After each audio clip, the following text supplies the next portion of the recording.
অপূর্বা, হ্যাঁ বলো। তুমি যে হরিনাম জপ করছো, এই জপমালার 108টি গুটির পরিচয় একটু বলো তো শুনি। তুমি খুব ভালো প্রশ্ন করেছো, আমিও জব মাত্র শেষ করলাম। তো এখানে জপমালা আমার হাতেই আছে, তো আমি বের করে একটু দেখাচ্ছি।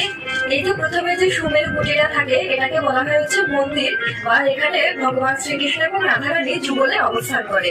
এবং এরপরে দেখবেন একটা সোনা বাঁধা থাকে, এই সোনা বাঁধার এই জায়গায় যে 8টা গুটি থাকে, এটাকে বলা হয় হচ্ছে অষ্টসখী।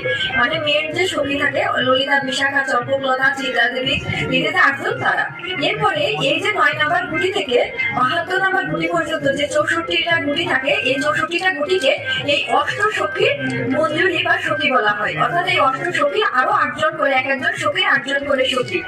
এরপরে এইখান থেকে ওই 72 নাম্বার গুটি থেকে পরবর্তী 32টা গুটি যে গুটি থাকে, তার সেই 32টা গুটি হচ্ছে ভগবান শ্রীকৃষ্ণের সখা বা গোপ বালকরা। এর পরবর্তীতে 105 নাম্বারের যে গুটিটা থাকে, আপনারা জানেন